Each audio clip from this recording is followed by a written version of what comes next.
we don't have strawberries of our own. So every year, well, we do have a few that we grow, but we don't grow enough for all of our canning and fresh eating and freezing and all that. So every year we go strawberry picking at nearby U-Pick farms.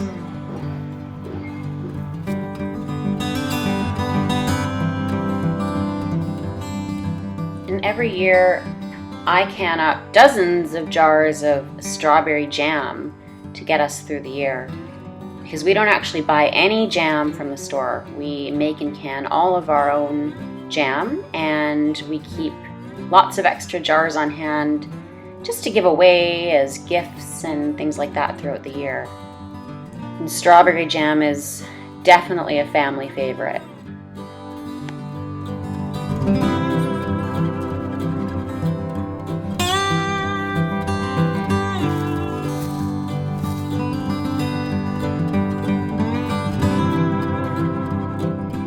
I like to process my strawberries as quickly as possible so that they're still fresh.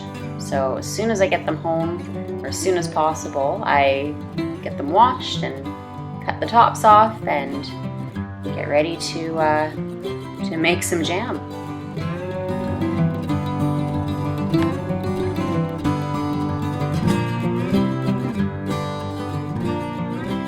Hey guys! So today we're going to be making a batch of classic strawberry jam, and we're going to be going through the recipe as well as how to properly can it. So strawberry jam is a great recipe to start off with if you are new to canning, because it can be water bath cans, so no pressure canners or anything like that. This is one of the first recipes that I actually learned, and I make it year after year now. So I'm going to be teaching you this classic recipe. It's actually adapted from the Ball Complete Book of Home Preserving. So it calls for 8 cups of strawberries and 6 cups of sugar. No added pectin, because there's actually natural pectin in these strawberries, so we don't need to add any kind of store-bought packaged pectin or anything like that. And then I've got a little secret ingredient that I like to add too that's a little optional. So we're going to start off. We've got our strawberries all washed, 8 cups of strawberries washed and hulled. I don't bother cutting them up because I like to actually have them whole. Also, when you put them in, you kind of squish them down and you turn them into jam, and they cook down a lot, but I like to have some kind of big chunks in there after, some whole strawberries even. I find that really nice when you're spreading it on some toast or whatever. So I like to keep mine whole, but if you want, you can chop them up smaller if you like, but I think it's just less work this way, so I just chop off the top, make sure they're nice and washed, and then they're ready to go. Measure out my 8 cups, which I've got here. And from here, before I start, actually, I should tell you, I've got my jars here. Now, they're already washed, so I'm going to be using 8-ounce, half-pint jam jars for my canning. But I want to make sure that they go into my canner and get sterilized before I move on to do anything else. So I'm just going to pick them up and pop them in.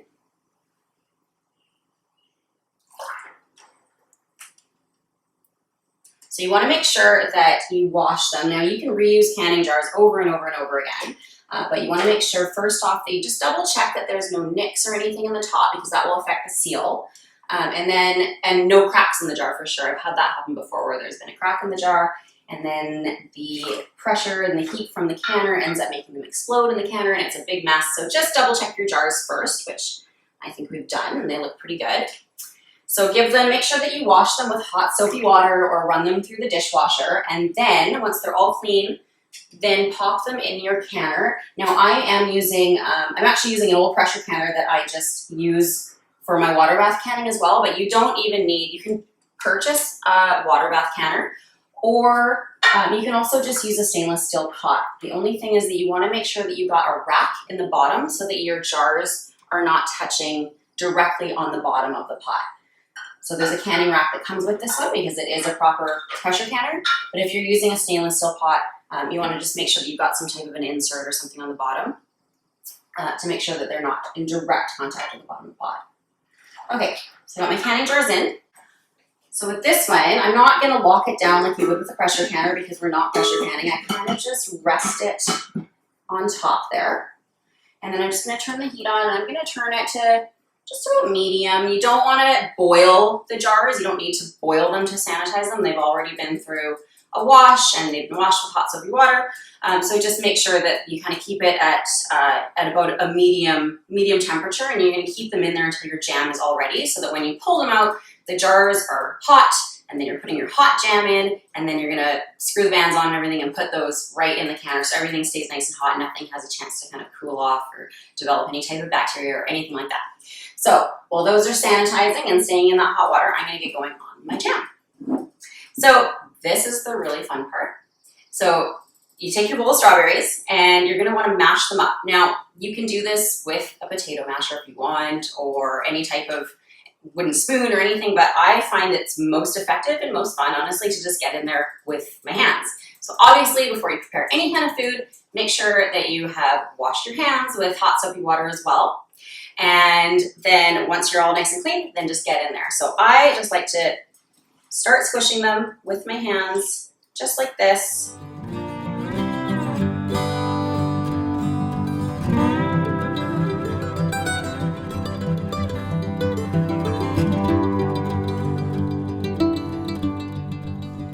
Okay, so I've got my strawberry jam mash all ready to go. So I'm going to go ahead and pour this into a stainless steel pot.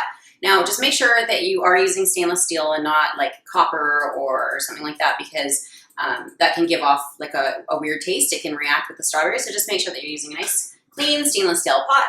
So I'm going to go ahead and pour that in.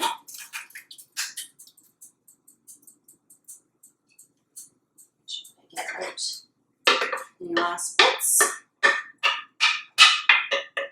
Okay. All right.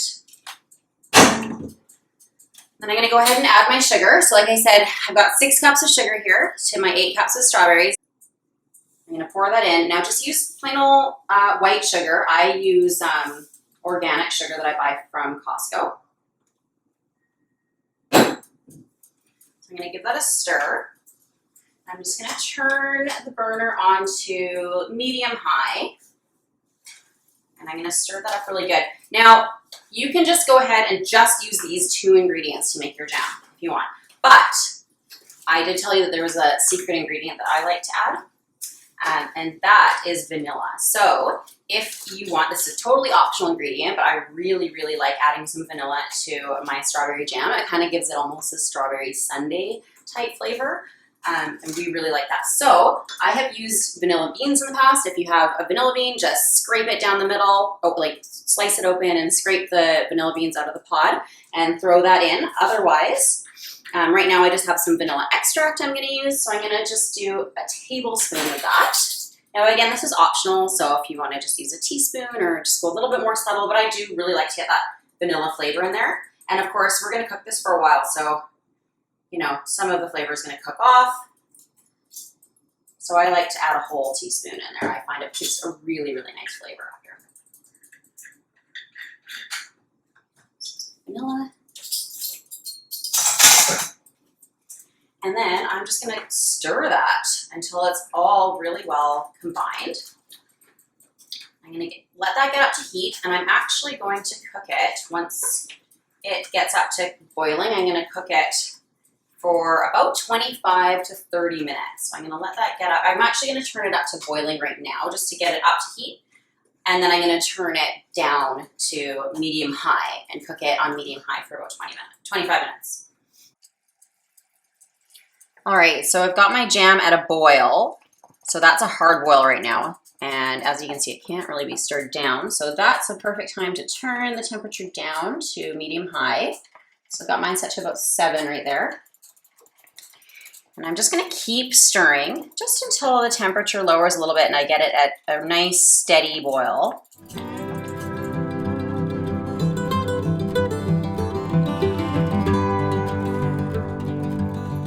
So there we go. That looks like it's getting to a nice spot where it's just going to have a nice steady boil. So usually what I do is I kind of let it do its own thing, but I make sure to keep an eye on it, and I set the timer. So I'm going to set the timer for 25 minutes. So we're going to want to boil this on medium-high for about 25 to 30 minutes.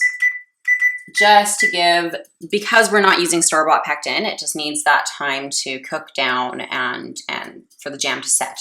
So I'm going to set it for 25 minutes right now, and I gonna kind of leave it for a couple minutes and then come back and give it a stir.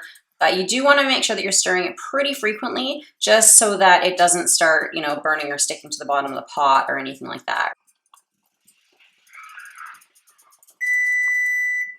Okay. So I've now cooked this for about 25 minutes. It probably would have been pretty close to about 25, but I decided to set the timer again for another couple minutes. So I probably cooked this all together for about 27 or 28 minutes. Like I said, just keep your eye on it, 25 to 30 minutes, and it should be good. So I'm just gonna go ahead and turn the heat off now. Give it a nice, good little stir again. So it's still quite liquidy now, of course, because it's really hot. So I'm just gonna take that off the heat and just let it cool down just slightly right there. And then what I'm gonna wanna do, as you can see, oh, where's my spoon? Right here. The top here it's got a lot of foam on it, that kind of pink foam. So we don't want that in our jam. So I'm gonna take a metal spoon for that because it's a little bit easier, and I'm just gonna skim off that foam and just get rid of as much of it as I can.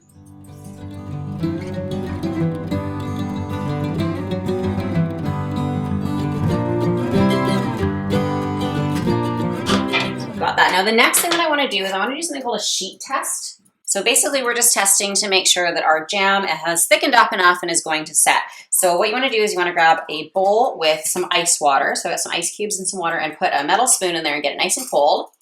And then you're going to take it out and you're basically just going to dip the spoon in and just make sure that the jam sticks nicely to the spoon, and that if it starts to drop off, it is all kind of coming off in one sheet rather than dripping off, because if it's dripping off, it still might be a little bit too liquidy.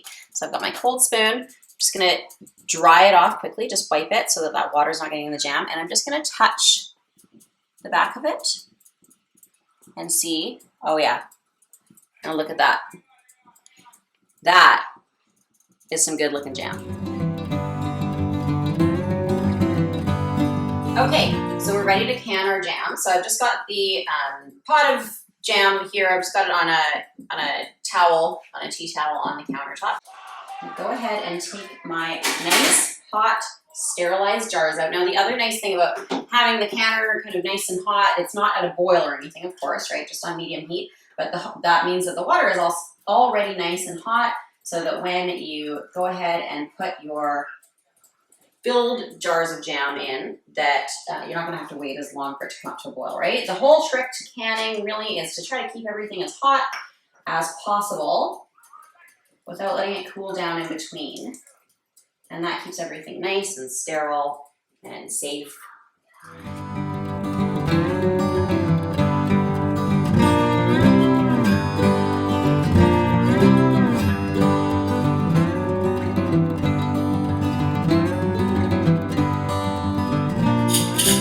So I'm ready to fill my jars. As you see too, I've actually just got a cutting board down here, and then I've got a tea towel on top. You can just put a tea towel. I usually would at least double it up if you're just going to put it directly on the countertop, because again, you want to make sure that nothing that's too hot is coming into direct contact with your counter.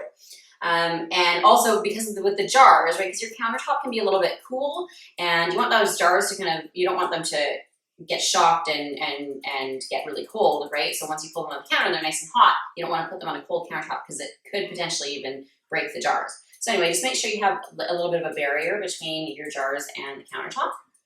So I'm ready to go ahead and start filling. So I'm gonna get my canning funnel out. I've got, there we go, perfect. So I wanna fill, with my jam, I wanna fill it to a 1/4 inch headspace.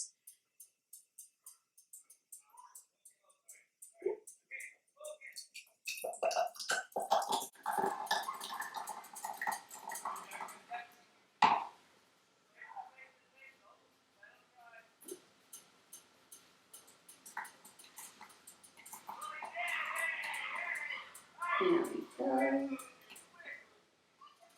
That looks about perfect right there. So I'm just gonna go ahead and fill all of the jars up to a 1/4 inch. Of course, if you fill them a little bit too full or something, that's no problem. You can just take a spoon, I just use a serving spoon or like a soup spoon, and just scoop a little bit out. But this canning funnel really helps with accuracy to make sure that you've just got exactly the right amount of headspace.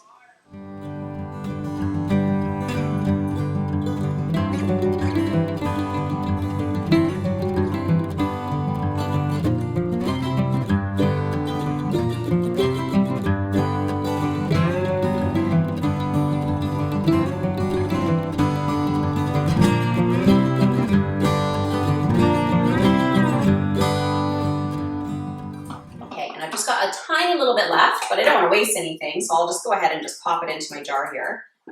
And I can just snack on that today. I always like having just a little bit extra, right? Because then you get to eat some right away. Don't worry about canning it and everything. All right. Okay, so the next thing that I want to do, just going to pop this in the sink,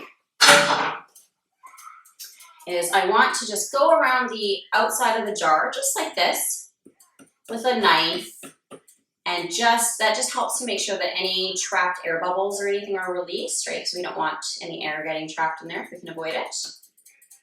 So you just kind of go around the outside of the jar real quickly.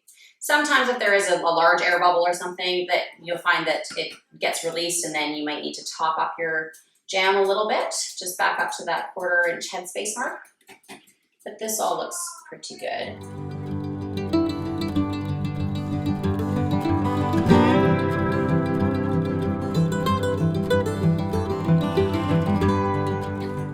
Next, really important part, just take a clean, wet cloth and just wipe around the rim, because you don't want any jam stuck on that rim, because again, that could affect the seal, right?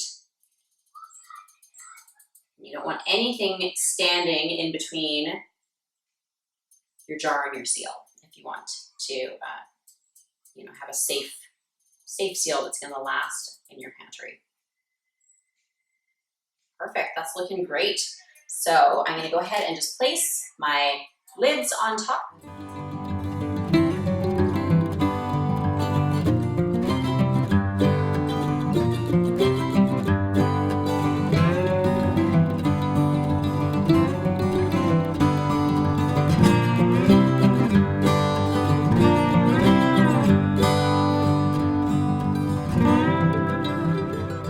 All right, and that's it. They're all ready to go in the canner. So I'm going to grab my canning tongs.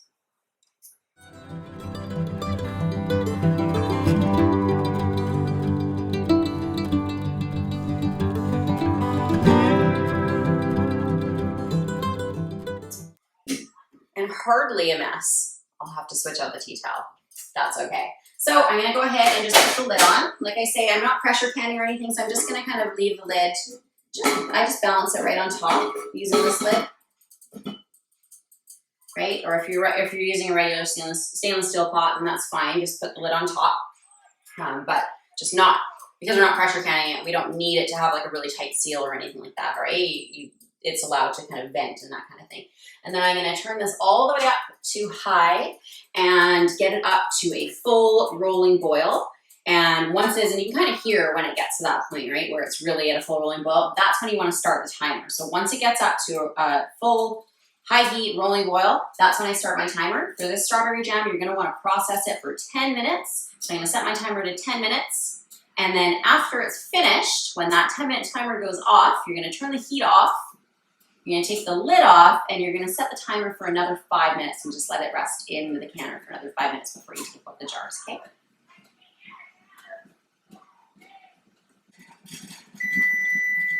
Okay, so my 10 minutes is up. I'm going to turn the timer off.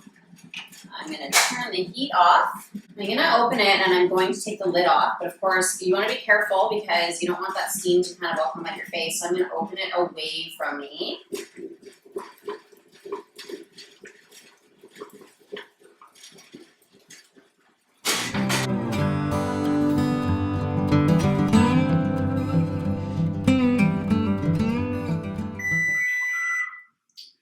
Okay, so our 5 minutes is up. Turn the timer off, and we're ready to pull out our jars.